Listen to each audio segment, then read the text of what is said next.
قدرتی نظاروں میں گھرا یہ اسکردو کا نواحی گاؤں چھینی گھیول ہے۔ مقامی کسانوں کے لیے آب پاشی کا واحد ذریعہ میلوں دور سے آتا گھیول نالا ہے۔ پتھریلے راستوں سے ہوتا گلیشیئر کا پانی جب چھینی گھیول تک پہنچتا ہے تو کسی لحاظ سے قابل استعمال نہیں رہتا۔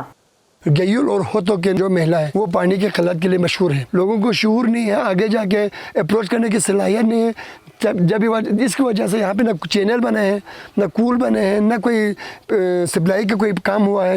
گاؤں کے کسان پانی کی قلت کے باعث زراعت سے دور ہو رہے تھے۔ پھر سال 2021 میں گاؤں کی قسمت جاگی۔ Mountain and glacier protection organization نامی غیر سرکاری تنظیم نے بلتستان کے 4 اضلاع میں 68 مختلف منصوبوں پر کام شروع کیا تو چھینی گھیول کا نام بھی ان کی فہرست میں موجود تھا۔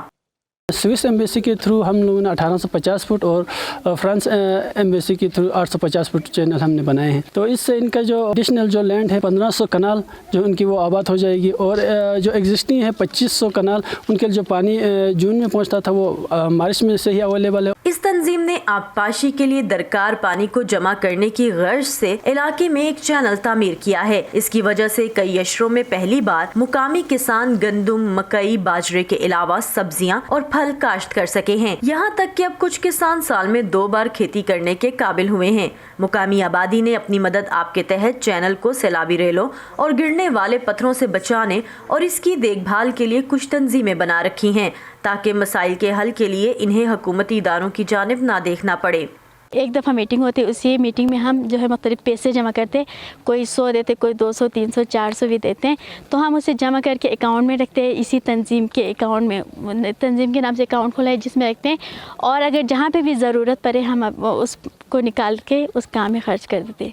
چھینی گھیول کو تو اپنے مسئلے کے حل کے لیے غیر سرکاری تنظیم سے تعاون مل گیا، مگر خطے میں آباد دیگر بستیاں بھی اپنے مسائل کے حل کے لیے ایسے ہی منصوبوں کے انتظار میں ہیں۔ پانی کے چینلز کے باقاعدہ نظام کے علاوہ اسکردو میں دریا کی قریبی آبادیوں کو دریا کے کٹاؤ کا بھی سامنا ہے، جس کے باعث لوگوں کے گھر، زرعی اراضی اور جنگلات بھی گزشتہ کچھ عرصے سے پانی کی نظر ہو رہے ہیں۔ چھینی گھیول سے تقریباً 9 کلومیٹر دور دریا کے کنارے سندوس گاؤں آباد ہے۔ اس کے رہائشیوں کو چھینی گھیول کی طرح پانی کی قلت کا سامنا نہیں، بلکہ یہاں دریا کا پانی زرعی زمینوں کا دشمن بنا ہوا ہے۔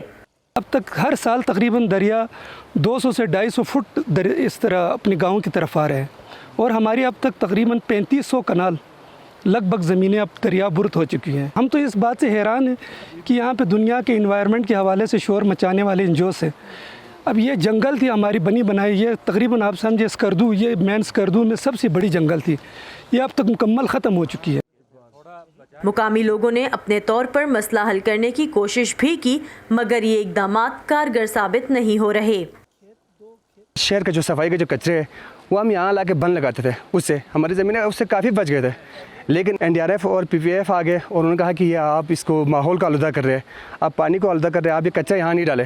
ہم ان کی اس میں بھی آ کے ان کی بات مانتے، یہاں پہ بڑے بند لگ رہے ہیں۔ بلتستان میں ماحولیات پر کام کرنے والی تنظیموں کے مطابق اس خطے کے یہ تمام مسائل بنیادی ہیں اور انہیں گلیشیئر کے گرد حفاظتی دیواروں کی تعمیر، دریا کنارے بند باندھنے اور پانی کے باقاعدہ چینلز کے نظام کی ضرورت ہے، لیکن سرکاری اور نجی فنڈنگ کے بغیر یہاں کی دیہی آبادیوں کے مسائل حل کرنا ممکن نہیں۔ Saman Khan, voice of America, Skardu.